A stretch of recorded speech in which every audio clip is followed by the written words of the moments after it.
Okey. Merujuk dengan keadaan yang berlaku pada hari ini, kenapa benda ni boleh berlaku, dan kita rujuk pula soal kuat ni. Dan kita rujuk pula keadaan yang berlaku hari ini berpunca daripada satu kes, iaitu kes corona. Minta penjelasan.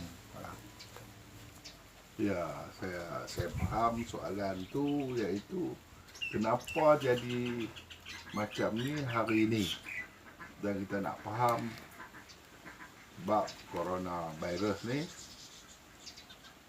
InsyaAllah saya akan bagi penerangan dekat mana yang saya dapat tahu dalam pelajaran saya. Ahad Samad Maqallah Wallahu A'lam. Jadi saya tak tahu nak cerita. Bismillahirrahmanirrahim. Alhamdulillahillazi fis sama'i arsyih, walhamdulillahillazi fil ardi khudratihi, walhamdulillahillazi fil qiyamati haibatuh, walhamdulillahillazi fil khuburi khada'uh, walhamdulillahillazi liman ja'a minka wa man ja'a minka min la ilaha illallah. La ilaha illallah Muhammadur Rasulullah. Bismillahirrahmanirrahim. Jadi semua ni kepahaman dengan kalimah la ilaha illallah. Sekarang kita tengok kepahaman di dalam Al-Quran yang pernah kita mendengar dan kita membaca. Banyak orang tafsir dalam Quran, ubah bahasa daripada bahasa Arab kepada bahasa Melayu. Pentafsiran tak dapat, tapi yang dapat ubah bahasa. Sekarang kita nak faham ubah bahasa dan tafsir. Cakap mana yang Allah bagi kepada kita kepahaman, kita akan dapat bersama-sama. Coronavirus. Semasa zaman Nabi Allah Ibrahim, tentera Nabi Allah Ibrahim nyamuk lawan dengan Namrud. Sekarang tentera kita pula, kita orang Islam, Nabi Ibrahim orang Islam, Nabi kita, Nabi Muhammad pun Nabi kita, segala-galanya siapa-siapa yang jadi Nabi, semua Nabi orang Islam. Jadi Nabi Ibrahim Nabi kita, Nabi Muhammad Nabi kita, semua tentang Islam. Namrud tentang Islam, Fir'aun tentang Islam. Yang Allah tolong meninggikan mutabat Islam balik, iaitu tentera dia nyamuk. Sekarang tentera Islam kita ni siapa dia? Iaitu virus, kuman. Ini kita kena faham.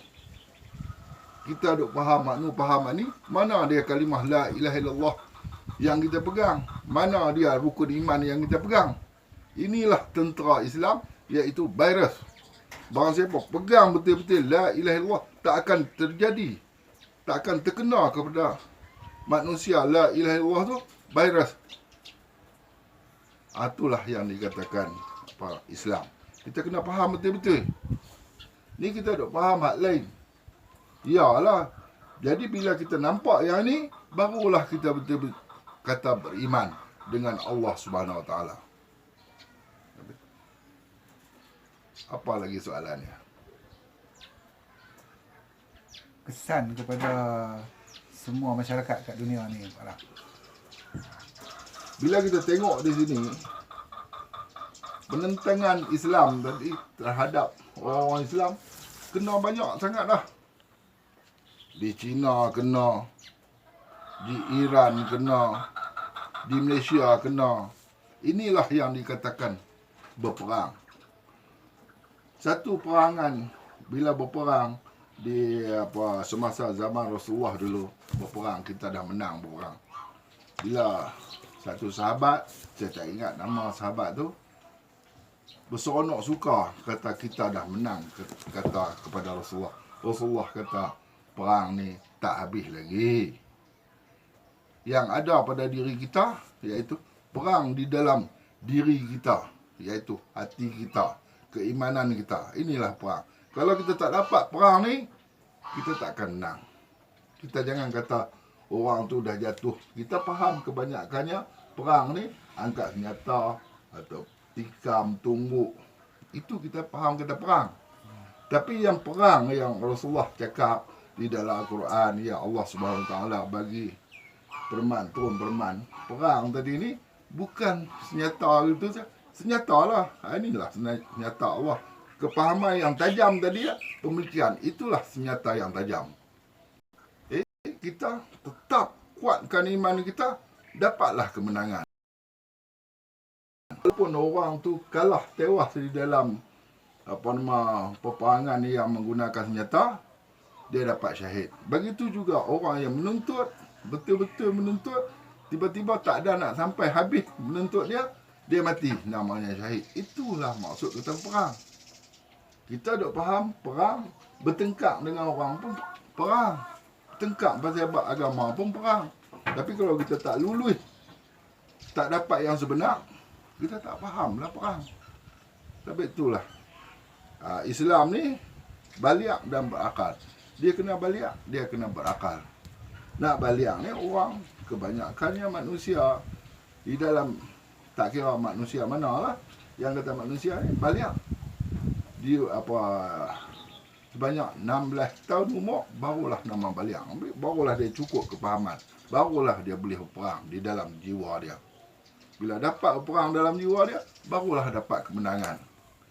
Kebanyakannya perang dalam jiwa tu tewas. Bermakna kata jatuhlah ke Islam dia. Itulah rukun iman dia. Pasal apa kita boleh percaya rukun iman? Rukun iman kalau kita tolak satu, 6 tu habis. Kalau 6 tolak satu, tinggal 5. Tapi kalau dalam rukun iman, kita kena faham betul-betul, 6 tolak satu tinggal kosong. Inilah yang dikata senjata yang tajam. Pemikiran tu yang tajam. Kena baliak berakal. Sebab orang tu dah baliak, dia kena berakal. Kalau nak dikira baliak, baliak ni orang yang bukan Islam Cina pun baliak. Cina pun berakal, dia boleh pakai Mercedes, dia boleh cari duit, berakal lah. Kambing pun baliak. Kambing pun berakal. Kalau kita tengok kambing tu yang kata baliak tu, pasal dia ada anak. Kebanyakan orang faham yang kata baliak ni, laki-laki nakkan perempuan, perempuan nakkan laki-laki. Itu baliak. Tapi berakal, kambing pun baliak juga. Dia berakal juga. Berakal kambing ni binatang setakat mana. Bila kita lepas dia, dia tak makan tanah. Dia makan rumput juga. Tapi dia cuma tak ada pemikiran. Dia tak kira pokok pisang siapa. Dia tak ada pikiran. Baliak. Dia tak cukup berakal dia. Hanya tekak berakal gitu. Jadi baliak dan berakal ni, kambing pun baliak, Cina pun baliak. Bila baliak kambing tadi, adakah dia tu Islam? Kambing tu. Baik, kambing tu kita tak wani nak kata dia Islam. Adakah kambing tu kafir? Lagi tak wani kata kafir. Tapi dia baliak dan berakal. Dalam kita punya faham, baliak dan berakal itu Islam. Kambing pun baliak, kambing pun berakal. Dah kita faham kata baliak dan berakal Islam. Adakah kambing itu Islam? Tak wani nak kata. Adakah kambing itu kafir? Tak wani kata. Baik, Cina baliak dan berakal juga. Kenapa kita faham mengatakan Cina tu baliak? Adakah dia tu Islam? Tak ada. Adakah dia tu kafir? Ya. Yang tak ada kefahaman syahadat la ilaha illallah lah. Bukan kira bangsa apa yang saya cakap ni.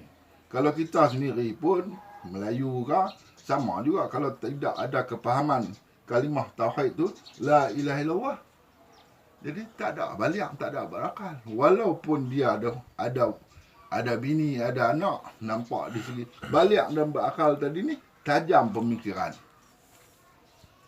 Tu apa nak faham kata tajamnya pemikiran seorang tu, itulah yang baliak, itulah yang berakal. Jadi kita tengok law ni bukan kita di sini yang kena serang apa nama di virus ni yang dikatakan perang ni, Mekah kena sampai tutup berhenti sat dulu bagi selesai perang ni, virus ni, barulah Arab Saudi buka orang pergi ambil haji. Jangan salahkan orang yang tutup masjid pasal tak pergi sembahyang jemaat, pasal mereka nak selamatkan kita.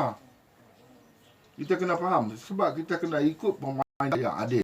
Ati Allah wa ati Rasul amri minkum. Taatlah kepada Allah, taatlah kepada Rasul, taatlah kepada pemerintah yang adil. Pemerintah ni ada dua, ada adil, ada tak adil. Jadi dia suruh pemerintah yang adil. Kita ikut Quran, ikut hadis sampai bila-bila tak Azad. Yang saya duk tengok lah ni banyak goyang. Sat sana lah, sat sini lah. Itulah ada satu patah mengatakan mengenari terlalu payah. Kalau tak dapat guru yang sah, hakikat kamu serba salah. Jadi macam ni lah kefahaman. Jadi pegang anu tak betul, pegang ni tak betul, pegang anu salah, pegang ni salah. Last sekali, faham kita dah tengok setengah orang tu biasa bersembang dengan orang gila. Memang gila betul. Yang gila orang nak nampak, gila tak nampak tu banyak juga orang tak nampak tapi gila. Sebagai contohnya dia mengaji di Matak Mahmud. Baru mati ya, baru jadi arwah ya. Boleh bahasa Arab yang tinggi, boleh bahasa orang putih. Saya tengok IC dia pula. Sampai orang pakai dengan kot, pakai dengan tie. Orang ni cerdik. Tapi dia gila. Pasal apa? Pasal tak dapat pertemuan kepahaman tadi ni. Tu yang maksud saya kata tadi. Kalau tak dapat guru yang sah, hakikat kamu serba salah. Jadi pegang anu tak kena, pegang anu tak kena, pegang anu tak kena. Itulah yang jadi begitu. Dan banyak lagi kalau kita nak cerita kita sendiri. Semua kawan-kawan kita ni pernah berjumpa begitu. Tapi fikir sendirilah. Dan saya bercakap ni, kalau kata boleh masuk di dalam YouTube, kita masuk dalam YouTube. Tapi saya tak benak. Bila masuk dalam YouTube, saya tak benak nak tanya saya lagu ni dalam YouTube. Saya tak mau. Saya tak akan layan, saya tak akan jawab.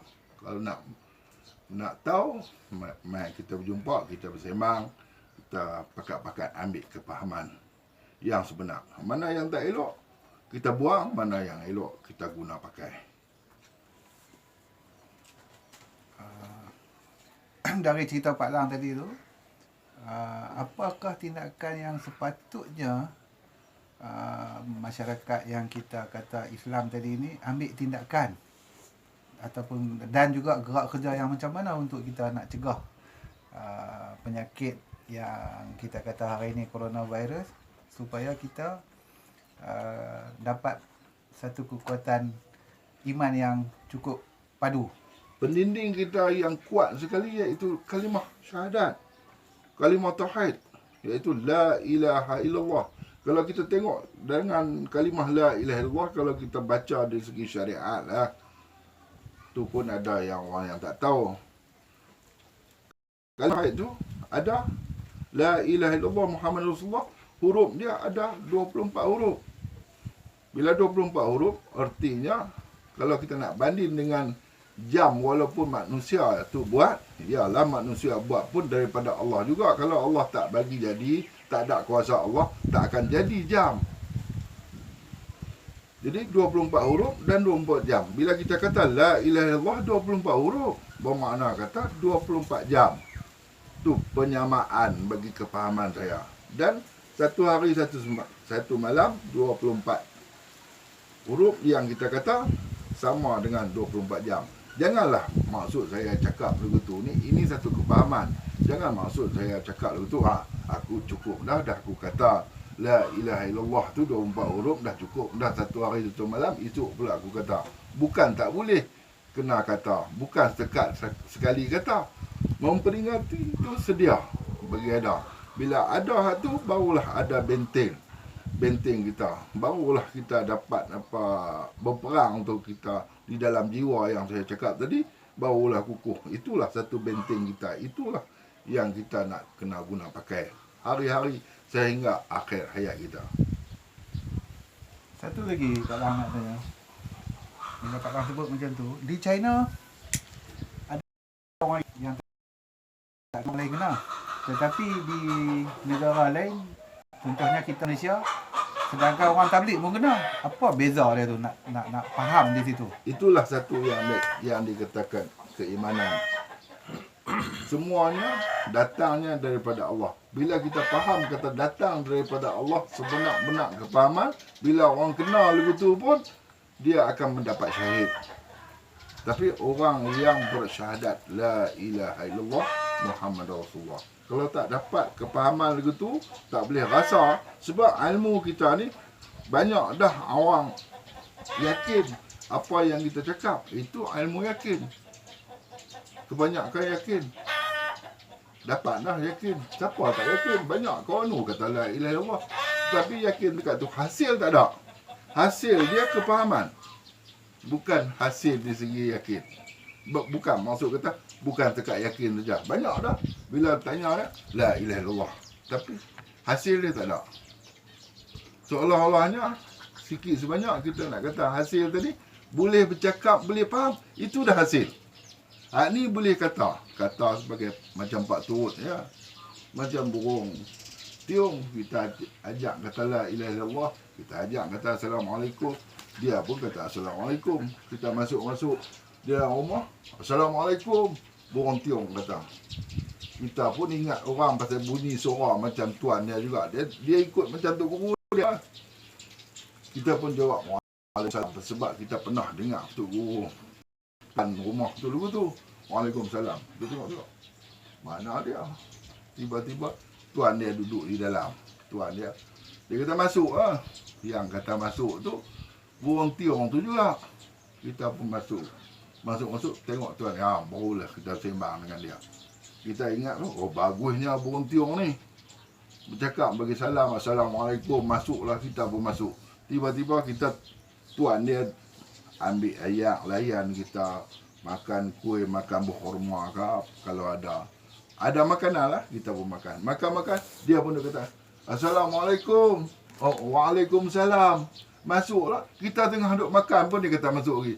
Baru kita faham, mengatakan dia tu tak faham. Yang utamanya, di ujung rasanya, kefahaman.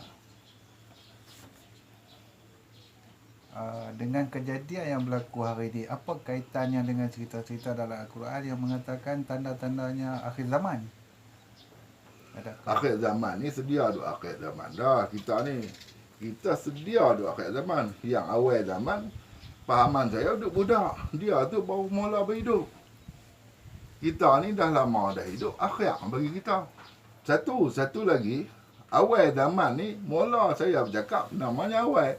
Bila habis saya bercakap, zaman bercakap saya. Sekali lagi saya bercakap pula, awal pula. Berhenti, akhir pula. Itulah kepahaman yang dikatakan awal akhir. Kalau tidak, semua orang dah. Akhir zaman, orang yang dah mati dah. Dah kena kiamat dah. Lepas dah kiamat dah. Kita kena percaya pada hari yang kemudian, iaitu hari kiamat. Bagi mereka gulung lagi langit bumi. Tak ada lah. Sekali dengan mereka pun tak ada lah. Yang ada pada mereka tiang aras. Apa dia tiang aras? Kepahaman syahadat tu lah tiang aras. Kena bersandar di tiang aras. Syahadat tu lah tiang aras. Habis semua bukit buka gunung macam lena tu apa pun tak ada. Kita pun tak ada. Masa kita lena kita ada tak? Tak ada kita pun. Siapa nak kata kita ada, kita pun tak ada. Betul lah kita ada bila kita jaga, baru tahu kata kita lena tadi. Tapi kita nak faham, kata lagu itulah. Itulah yang dikata balik tadi, tiang arah. Tiang arah tu iaitu asyhadu an la ilaha illallah wa asyhadu anna Muhammadar Rasulullah. Ni saya bagi faham kepada orang yang boleh menerima kepahaman. Itu saya kata saya tak benar kalau saya masuk dalam YouTube pun. Saya tak benar buat satu soalan yang saya bercakap ni, duk main soalan saya tak akan layan. Kalau nak betul-betul nak bersembang, nak bincang, nak bagi sama-sama faham, mai bersembang dengan saya semasa. Boleh telefon saya, dalam tu pun ada kalau dah faham. Tapi carilah, barulah betul-betul orang tu mencari sebenar. Kalau tidak dengar pakai nak telefon, pakai mudah sangatlah. Saya pun nak faham ni, saya cari rata. Tapi rupanya duduk di dalam diri kita. Ialah kita bawa diri kita pergi cari tanu, pergi jumpa guru nu, jumpa guru ni. Banyak juga guru. Macam tu lah. Ayat laut ni semua masin. Tapi ada tempat yang boleh buat garam. Di Kuala Kedah. Ayat laut juga, masin juga. Pasal apa orang tak buat garam? Yalah di Kuala Kedah ada lah nama sematang garam. Tapi itu saya pun tak tahu. Nama tu saya tahu dulu boleh buat, kalau tak buat ada. Tapi ada tempat yang boleh buat. Di Polis ada. Di Pulau Pinang pun masin. Di Perak pun masin. Di Selangor pun masin. Ayat laut tu juga. Tapi ada tempat yang buat garam. Macam tu lah. Guru ni semua kau ni ustaz, kau ni ustaz, kau ni ustaz, kau ni ustaz. Tapi tempat nak buat guru tu, semua boleh mengaku guru. Guru bukan kita tak boleh mengaji. Kita mengajilah kat sama, kat siapa pun, kat ustaz mana pun. Apa yang elok, kita ambil guna pakai. Apa yang tak elok, kita susah guna pakai.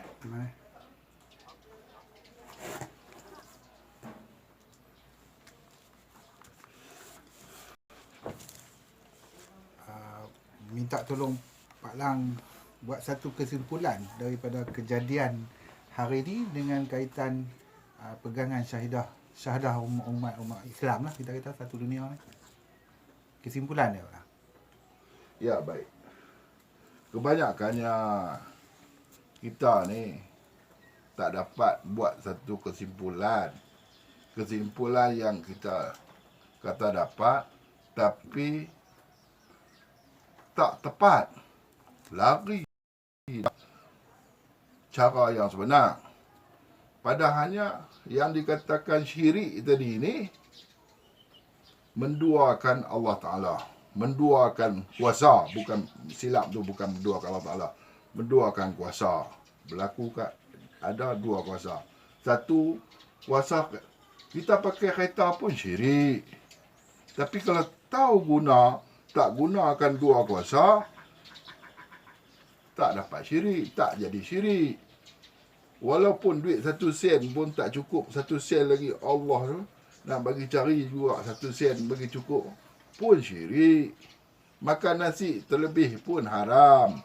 Makan nasi terlebih pun syirik. Makan nasi bukan terlebih, tak terlebih pun syirik.